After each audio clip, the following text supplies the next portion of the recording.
Samantha. Welcome back to Not Your Average Glow Up. This is a safe place where we come and we talk all things mental health. If you're new here, hi, I'm happy to have you. If you're not new here, I'm back, I promise. I'll explain, that's what this video is. I have not recorded in about a month, and it's just, I don't know how to explain it, but that's what the intention of this video is that I've been going through it lately, and like I said, this is a mental health channel, so I'm going to be open and honest and discuss with you guys what's been going on with me and why it's been about a month since I've uploaded my last video. I have tried over this last month or so to upload videos. I think I've recorded 2 or 3. I've even tried to upload one, and then it was during Mercury retrograde, and I kept trying to upload it, and I kept not, like, failure to upload, and I kept getting frustrated, and then, like, I got a spiritual, like, gut check that was like, hey, this isn't supposed to be uploaded. So then I scrapped that video altogether, and then I recorded another video where I tried to talk about what's been going on with me, and I watched it back, and I was like, I don't want to put that kind of energy out into the universe. Like, I watched it back and was like, holy shit, Samantha, you are so badly in your ego right now. You are acting like a spoiled brat. So, yeah, I did not post that one. I saved it in my phone, and depending on time and energy and just how I feel moved, I may put some clips from that video in this video, if I can figure out how to edit it and stuff. I don't usually edit my videos at all. I may include some along with some pictures just for context of, like, where I was at mentally and emotionally. I came to the understanding over this last month, and me being in hermit mode, that unintentionally I may put off that a lot of the things that I talk about, whether it be anxiety and depression and suicidal ideation and postpartum depression and stuff, that this is all stuff that I had gone through and that I have worked through, and that I'm better now, and that has never been my intention for this channel, and I hope and I pray that that's not the way it came off. But I've struggled with posting this video because it is incredibly difficult for me as an ambivert, which means that I am introverted by nature, but I can be social and turn it on when in a social setting. It's difficult for me as a more introverted person to struggle publicly. I tend to deal with my hurt, my distress, my anger, my depression, my anxieties from a very introverted way. That's how I process things. If I'm angry, I usually will go on a walk in nature by myself. If I'm sad or depressed, I'll usually take a nap, and then I'll, like, draw myself like a bubble bath or something, and I'll sit with my thought, and I will process things before dealing with people or relaying how I feel to people, because my communication style, I love astrology, so if you like astrology, then this will make sense for you. My Mercury is in Aries, which your Mercury is how you communicate, and Aries is the baby of the zodiac. They're very blunt, they're very straightforward, they're very naive. So my communication style, especially when I'm not in a healthy state of mind, really has the capacity to do harm to others if I'm not thinking things through before I speak. So I've learned over the years to deal with things and process things on my own, and then come forward and relay the information. So like I said, I tried to record a video talking about what I've been going through, and basically what's been happening is I was diagnosed with manic depressive disorder, which is a type of bipolar disorder, at a very young age, at 16 or 17, I believe. So I get extreme ups and extreme downs. Well, since my enlightenment, since becoming a more spiritual person and implementing spiritual practices, I don't have the extreme ups and downs the way I used to. I have videos talking about some of the things that I've gone through. I've made mention in a video that I've gone to a psychiatric care facility. I've actually gone twice. One time staying 28 days and then one time staying 2 weeks. So, you know, I've had suicide attempts and stuff, but I haven't gone through something that extreme in a long time with meditation and grounding and stuff like that. But I do still have manic depressive disorder. So I went through a really pretty bad depression. I can't even tell you exactly what triggered it. It was kind of lots of little things kind of just building up. For starters, I've been neglecting my spiritual practice, so I haven't been reading tarot as much anymore. I haven't been meditating and grounding as much anymore. I haven't been exercising and eating healthy as much as I used to. And that over time wears me down. Over time, little by little, it breaks away at that spiritual, I guess you could say like armor that I had, you know, armed myself with. And then, like I said in previous videos, me and Dakota have been going to couples counseling, and it's been helping a little bit. But anybody who's goes to therapy can attest that you have your good appointments where you walk out, you feel like badass, you feel like you conquered the world, and then you have other appointments that will re-trigger you because it's something that you have to move through that trauma instead of just kind of sweeping it under the rug. Well, here recently we've been talking about things that have been digging up some old hurt and some old wounds for me that I haven't yet processed. So there's been that, and then coupled with, you know, the pandemic and the elections and everything else that's going on, I've been stressed. Not to mention, I'm a mother of 4 children, 2 biological and 2 bonus babies. All of them live with us full time. I'm a stay-at-home mom. Our youngest is a 1.5 years old. I have a very, very privileged life. I have a beautiful home, a wonderful family. I am financially secure enough where I am able to stay home, and Dakota can feed and provide for us, and we're able to do that. That is a very privileged place to be, and I'm grateful for that. But I don't live an easy life. I think from an outside perspective, sometimes it can come off as an easy life, like I have all the time in the world to do as I please, but that's just not the case. If you're a stay-at-home mom, you know that that's not the case, especially with 4 kids. And like I've said in previous videos, mine and Dakota's relationship has never been, and probably will never be, an easy one. So there is a lot of struggle, and I live a comfortable life and a privileged life, but we're not rich by any means. We are middle-class American citizens.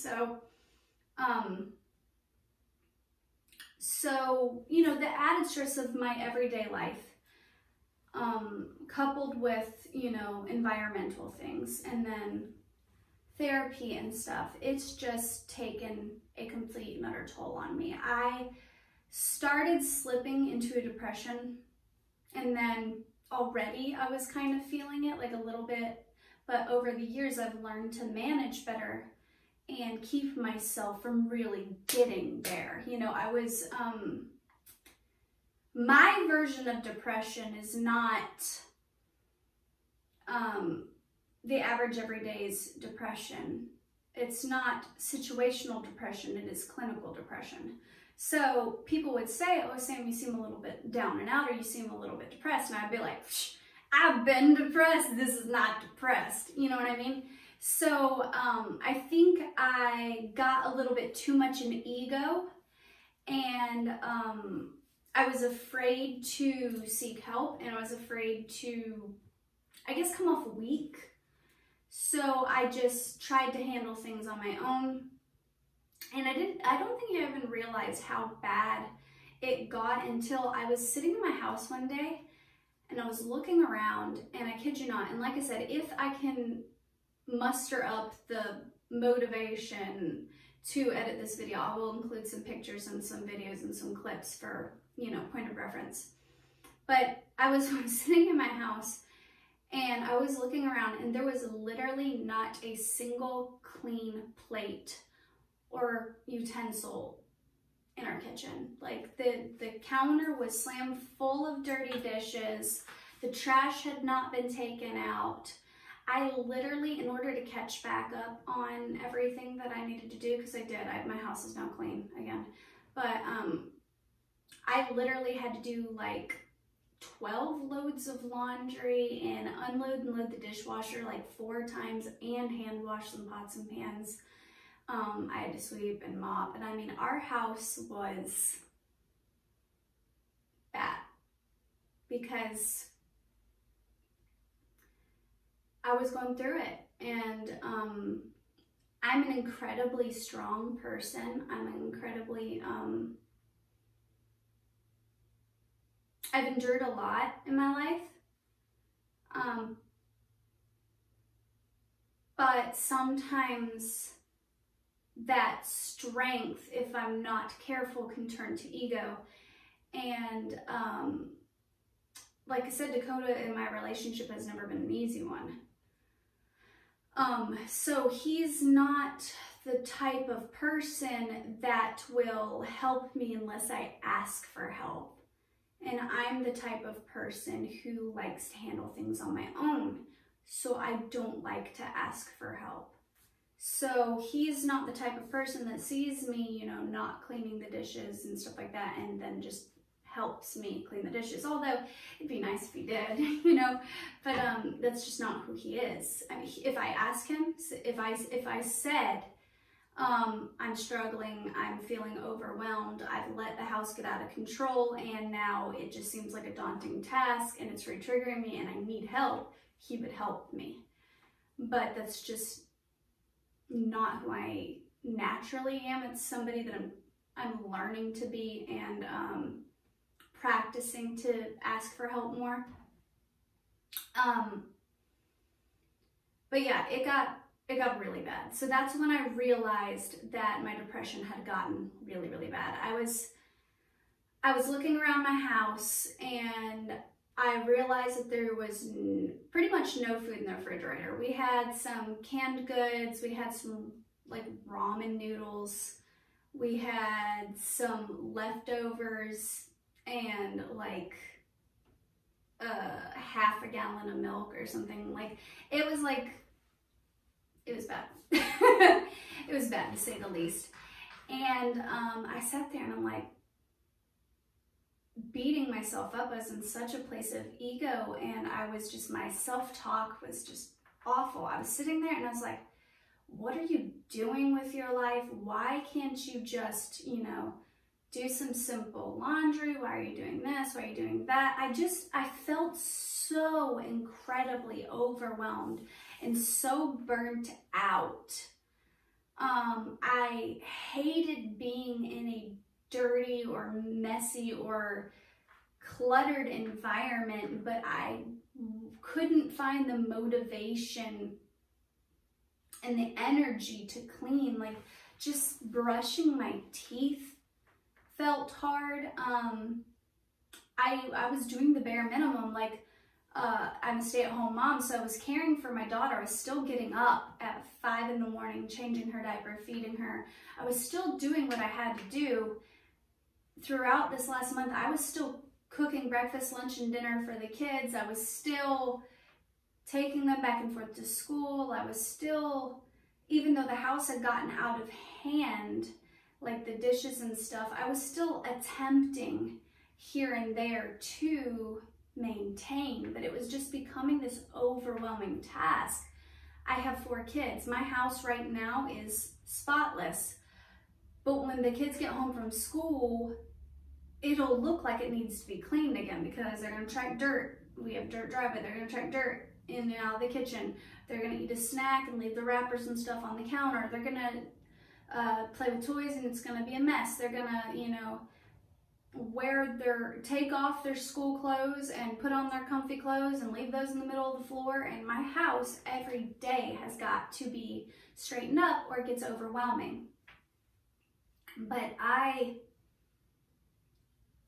was burning out really, really badly. I was burning out and I was trying to rest. And when the baby was sleeping or, you know, playing, I was trying to just watch a movie on Netflix. Or I even did meditate a few times here or there, you know, just trying to re-ground myself. But I kept getting so caught up in the I have to's, it's my job to, I need to, that I couldn't even relax when I was needing to relax. I would feel exhausted and need to take a nap, and then I would spend my entire nap, like an hour-long nap, up and down staring at my clock thinking about, oh, maybe I should get up and put a load of laundry in the washing machine so it can be washing while I'm napping. And oh, well, if I do that, then I also need to unload and load the dishwasher, and that could be going too. And then and I was like, well, I haven't showered in a couple days because of my depression and stuff, so maybe I should take a shower while the baby's napping. And I wouldn't allow myself to just breathe. And then I found myself not liking how I felt in the present, so I was just daydreaming about my wants and my goals and my dreams and my desires, and being completely and totally ungrateful for my present. And I have a video on my channel which I highly suggest you check out called I Found the Key to Happiness. And in that video, I talk about how the key to happiness is gratitude. But I got so caught up in ego over this last month that there was no gratitude or appreciation for where I'm at. Like I said, I live an extremely privileged life. I have a beautiful one-story brick home. It's roughly 2,500 square feet on 2 acres of a beautiful yard. We have a big shop. I'm able to have this is essentially a shed with a window unit, and it has heat and air, and this is where my art studio, and this is where I do my tarot and my meditation, and I never have to worry about where meals coming from. I live an extremely privileged life. But I started thinking so much into the future and then getting frustrated that it wasn't my current reality, and that I was just blocking all of the blessings and manifestations that I had been working so hard on. I am a master manifester when I am healthy and in the right state of mind. I believe in the law of attraction. I believe in manifestation. I am very good at it in the right state of mind. But I got into such a place of just me, want, I need, I should have, I this, I that I forgot the core of who I am and my growth and why I started this channel. And all of my goals are very family oriented and very spiritually oriented. I have never had a dream or a goal or ambition of who I wanted to be as far as like a career goes, which I still struggle with a little bit identity wise with that. But I've just I've never been like, I want to be a doctor, or I want to be this, or I want to be that. I've always had dreams and goals of a family life, I always wanted to be a mom. I always wanted to live, I guess, more of a nomadic sort of lifestyle where I wanted to, you know, I wanted to travel, and I always pictured that I would find the love of my life, and he would be my best friend and my lover, and we would, you know, have like an RV or something, and we would travel all around the United States and eventually, you know, travel, you know, all around the world and learn about different cultures and spiritual practices, and we'd evolve as humans, and then we would create tiny humans, you know, and then we'd, you know, settle down in like a little cozy cottage somewhere, or, you know, I've never had career ambitions. All of my career stuff that I dreamed about was more freelance. I dreamed of, you know, at one point I wanted to be a model, like high fashion and more artistic editorial type shoots. At another point, I wanted to be an educator. I wasn't 100% sure if I wanted to be a special education teacher or if I wanted to be an art teacher. I just knew that I wanted to help others and I wanted to teach others, and it was something I was good at. At another point in my life, I was told by other people that I'm naturally a caretaker and that maybe I should pursue nursing. And I tossed around the idea of nursing, and I was like, you know what, I would be good at that. You know, I do like taking care of people. And so I started to pursue that, and I started to go to school for that, and I got my CNA license, and I did enjoy caring for others. I'm not lazy. I enjoy having a job, but I have this thing about me. One of my favorite movies of all time is an old Audrey Hepburn film called Breakfast at Tiffany's. And there's a scene where she's sitting in a taxi, and she says, "I don't want to be put in a cage." And the guy replies back, he goes, "I don't want to put you in a cage, I want to love you." And she says, "It's the same thing." And I've always had this thing about me where it's like, I don't have a fear of commitment or anything like that. I just have a wandering sort of spirit. I have this thing where I have to have my freedom to an extent. So like, I really enjoyed photography until it started to be something that people demanded of me. I really enjoyed art until it started to be something that people demanded of me. I don't know what it is. Maybe I'll dig into that in therapy eventually, but like I have a lot of talents and a lot of likes and interests, and I dabble in things, but I have a hard time finding my purpose. Part of me would love it if this channel would take off and I would be able to make a substantial and healthy living from doing this. That would be great. And the other part of me is kind of afraid of that, because this is something that I do as a therapy for myself. This is something that I do as a break from thinking about money and things that I have to do. This is kind of my getaway. So I'm also kind of afraid that if this turned into a career, that I would lose the zest for it. And I don't ever want my channel to become something that I want quality over quantity. That's why I'm not afraid to take those breaks when I'm going through something. There's quite a few times, like I said, I don't want this this channel to come off like all my struggles are in the past. I don't want you to think that I am somehow better at you than dealing with mental health. I don't want you to compare yourself to me or feel like, oh, she's been through these things and she's so good at it, because I am not. If you look on my channel and like the times when things are posted, you'll notice big chunks of time gaps between certain videos.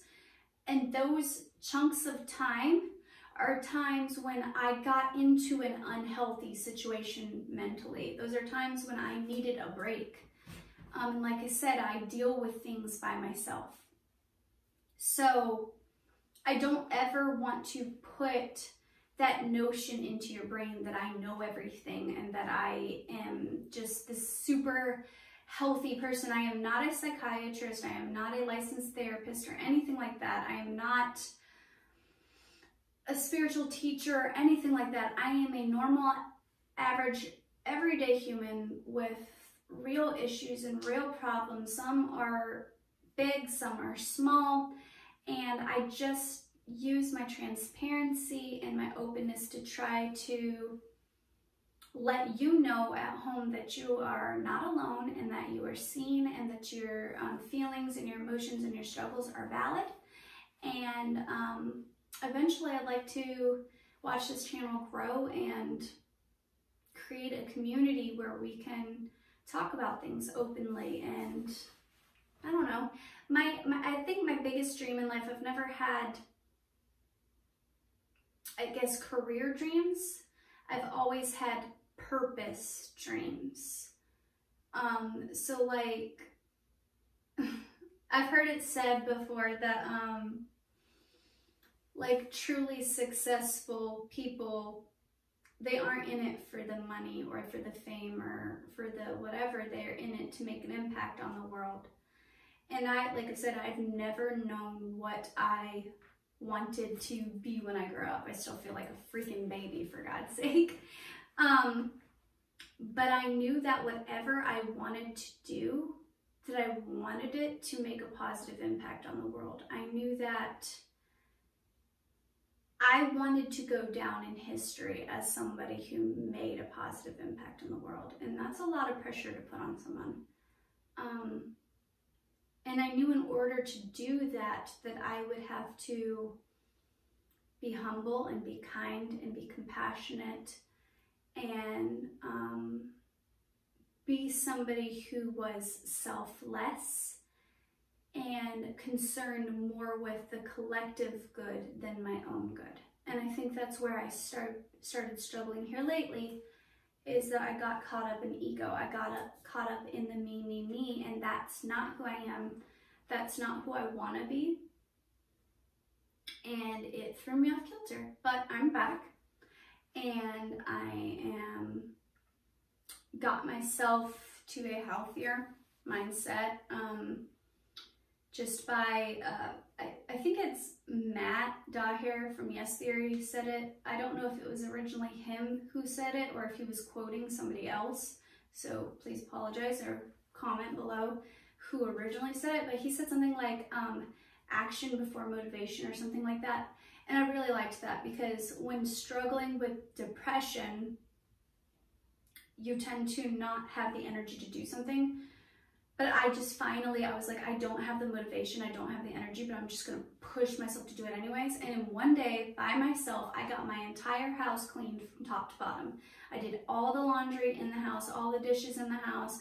I swept, I mopped, I scrubbed toilets. I cleaned my entire house from top to bottom, all 2,500 square feet by myself.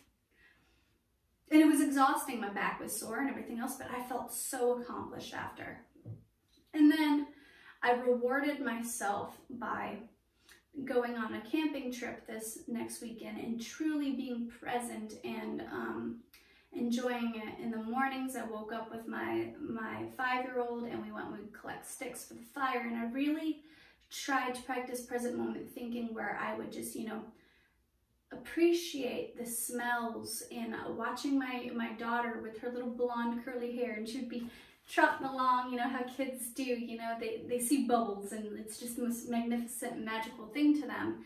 I tried to see the world for those short periods of time through her eyes, and I would just watch her bounce around and so lighthearted and mommy, we're gonna get the sticks for the fire, and oh, I hear that. Did you hear that? Could that be a big monster? And you know, she was just so excited, and something simple as walking just like a few yards from where we were camping seemed like this big grand adventure to her. And it reminded me of the perspective that I needed to have in the world. And so I collected some rocks with some moss on them. I have them up on my desk, and I roasted some marshmallows, and I allowed myself to daydream about my wants and my goals, especially with the Halloween and the full moon and everything else. I sat under the stars and looked up at the moon. We were in the middle of nature, we were camping, and the kids were inside the camper, and Dakota was out riding us side by side, and I just sat under the moon for a minute, and I allowed myself to dream about my wants and my goals and my ambitions, my goals for this channel. And eventually I want to reach 1 million subscribers, not because of fame and fortune, but because I want to just, how cool would it be to reach 1 million people with the message of mental health and growth, and I allowed myself to dream of a happy and a healthy marriage and relationship and family dynamic. And I allowed myself to dream about the little cottage on my hill and everything. And then I sat there and I said, so mote it be. And I had peace. And I sat under the stars and I was present. And I just thanked the universe, thanked God for the beautiful life, privileged life I'm already living. The sound of the birds and the sounds of children laughing and the crackling of the campfire. And I looked up at the stars and how many there were. And I was thinking about how blessed I am to have all that fresh, beautiful air around me that smelled so sweet and so crisp, and that it wasn't filled with pollution, and that I could see just thousands of stars and the big, beautiful moon. And I just sat in gratitude. And then I said, okay, you put that intention out in the universe. You put what you want in life out into the universe. Now it's time to just live in the here and the now. One of the things that triggered my depression, and one of the things that I just found myself bitching about in my last video that I didn't post, that I said I recorded a video and then I didn't post it because it just sounded like an ungrateful brat, was that me and Dakota have been going to therapy, and I'm going to word it differently than I did in that video. In a way, it feels like therapy isn't helping our relationship. In a way, it feels like we are growing, we're learning, but it feels like we're growing and we're learning as individuals. And I have a fear that us growing and learning as individuals is forcing us to grow apart. And that's scary, and it's frustrating for me because I had this goal and this vision for my life with this happy marriage and then this and that. And because I met him, and because I had children with him, because I bought a house with him, naturally that goal of that happy marriage and that house, I pictured him. And the reality is that I don't know for sure if it is him. And I have this fear with going through this and some of these counseling sessions, bringing up old trauma and enlightening and shining a light on some of the dysfunction that we do have in our relationship, it's become very apparent that there's a lot of uncertainty. And I don't like uncertainty. I like, that's one of the reasons that I practice tarot. I like to know things. I like to be in the know. I like to plan. I've lived a life of comfort. And I don't like stepping outside of my comfort. But I've learned that stepping out of my comfort zone and into discomfort is actually where I've found the most growth, the most healing, the most self-love. I've always had very negative self-talk and a very negative idea of who I am. When I started this channel, my biggest fear was getting to know myself. I was scared that if I got to know myself, that I wouldn't like who I was. Through filming these videos, I've slowly started to peel back the layers and gotten to know myself, my likes, my interests, my goals, my dreams, who I am outside of being a mom, outside of being Dakota's fiance, outside of being a friend and a daughter, and who I am. And I'm happy to report that I'm a pretty cool person. I like me. I like me a lot. But I'm still learning to love and accept me. I'm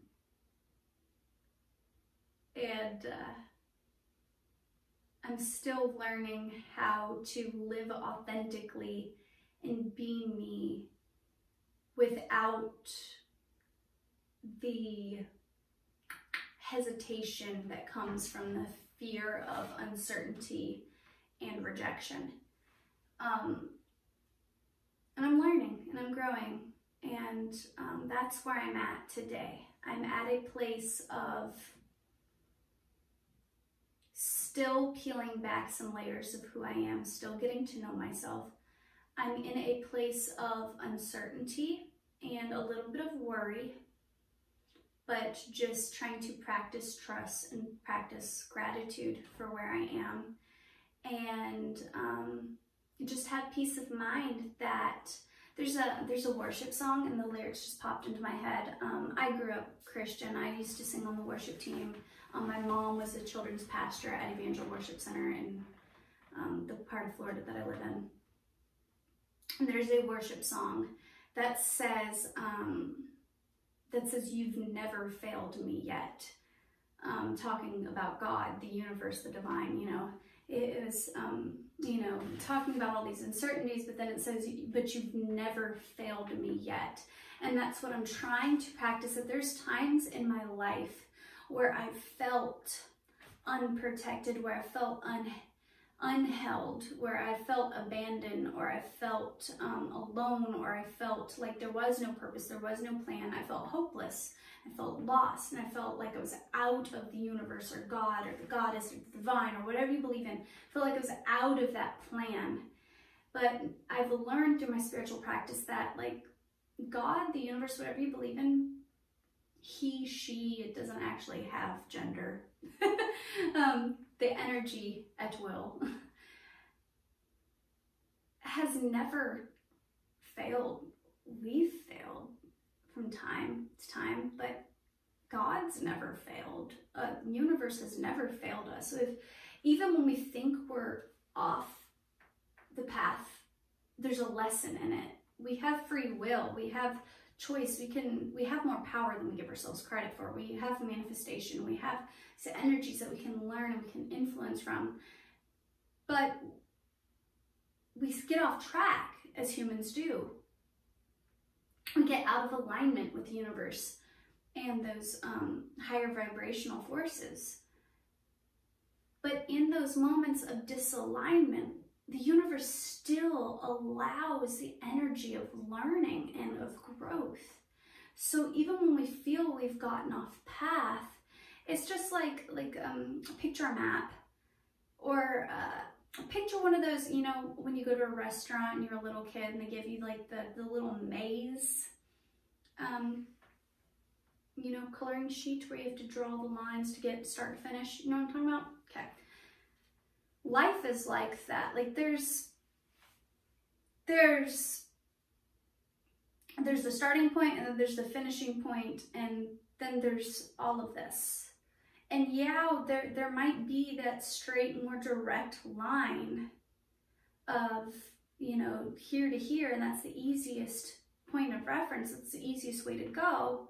But even if we go this way and we're supposed to go that way, we're gonna hit a roadblock, we're gonna hit a hard point, and then we're gonna go, oh, fuck, that wasn't it. Turn around, take our asses back the other way, and we're gonna learn. We might just hit a speed bump or two, but it doesn't mean we necessarily took the wrong path. It just means that we took the path where the lesson was a little harder. I get asked a lot with some of the things that I've gone through, and I do not by any means think that I've lived the hardest life. Like I said, I lived a very privileged life, but I've gone through some rough shit.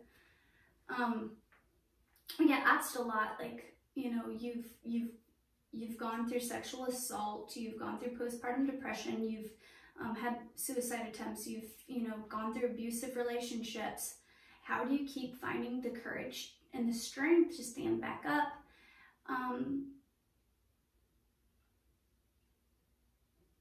And to that, all I can say is I don't necessarily know what the driving force is. Besides, there's this thing in my spirit that tells me it ain't finished yet, honey. It ain't done yet. I have this hunger within me to live an impactful and beautiful and growth-filled life. And there's been times where I've been suicidal, multiple times. There's been times where I've dabbled with the idea of suicide.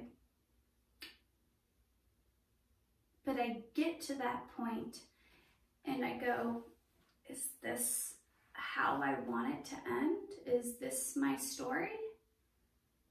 And I think back and I go, yeah, that story's not good enough for me. And I check myself. I go, nah, bitch, you a bad bitch. Like, nah, girl, know your fucking worth. You know, like, it's easy when you're being battered and beaten up by life or a person or whatever to feel smaller than you are. But you're not meant to live a mediocre or a small life. I am not somebody who naturally thinks very highly of myself. I don't naturally look in the mirror and go, damn, bitch, you are hot. Like, yes, fine.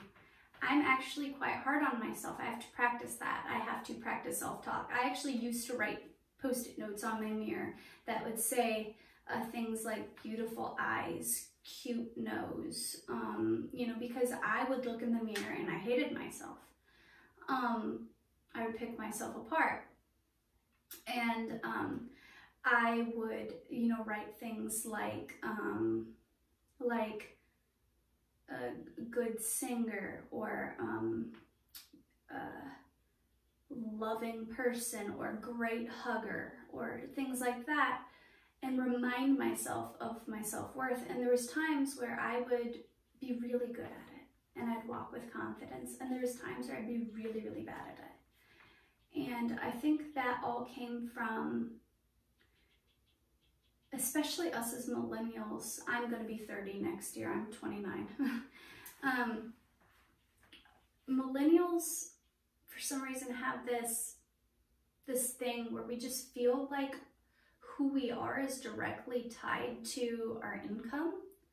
Like our purpose in life is directly tied to the amount of money that we make, and that we kind of have this like survivor's mentality. And I've never had it. It's not that I like just want to be a bum and live off of other people.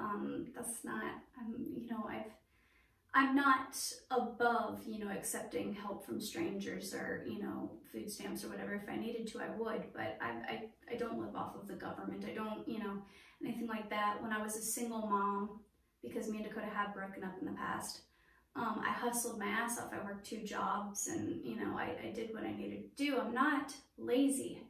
I just always had this knowing that there's more to life. But then because of this whole millennial mentality of our purpose is connected to, you know, the amount of money we make and our success, I always felt like that wasn't good enough. So I was ashamed of just being a mom. I was ashamed of just being an artist or just being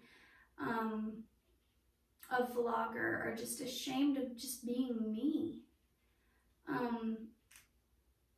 So now there's a lot of uncertainty for me. I have goals and I have dreams and I have things that I want to do, but I'm still struggling with the unknown. But I am grateful for where I'm at, and I know without any real certainty, but I know with certainty that the universe has yet to fail me, and that even if Dakota and I didn't work out, even if we're not meant to be together, that just because he financially helps provide for me now, and just because I had the goals and the dreams of marrying him and creating this family with him, does not mean that those things still aren't meant for me.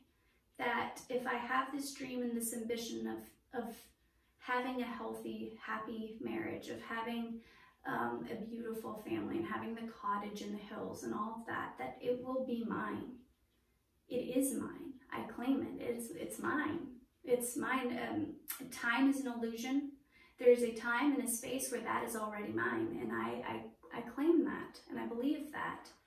So that's given me peace. And if I could tell you that if there's any lesson in this video, it's that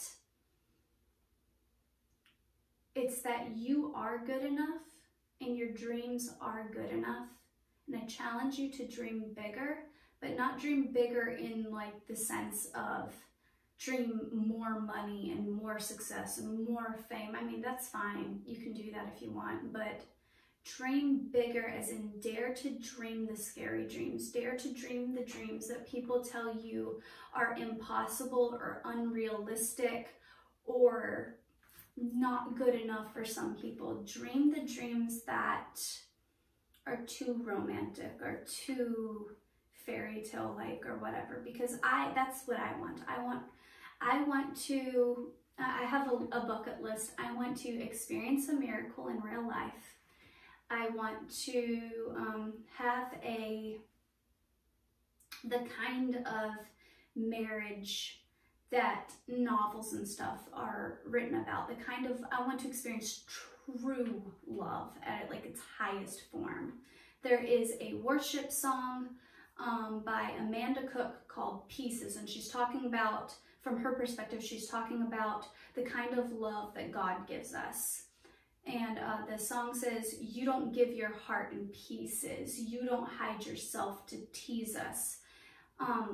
Strongly encourage you to look that song up. It is stunning, even if you're not a Christian. I strive to learn to love like that and to pour that kind of love out into the world and into my marriage, into my platonic relationships, everything. I strive to love like that and to receive love like that. We as humans were flawed, and that's not naturally how we love. That's not what we think of as love. We think of what you see in movies, which is oftentimes very toxic. But I want a big, beautiful, joy-filled life. And I dare you to dream a dream that makes you just giggle. Like when you're driving down the road and you think about it and you can picture it and you can smell it and taste it, and it's like you're already there, and it makes you just feel warm and tingly and lightheaded and euphoric. Dream those kind of dreams. And then believe believe that it's yours. So that's where I'm at. If you're new here, thank you for staying till the end. I am so grateful for you. If you'd like to see more of my content, please like and subscribe. Write a comment below. Tell me where you're from, what your dream is. If you're not new here, I'm back. Thank you for being patient with me and understanding, and I love you all. Bye.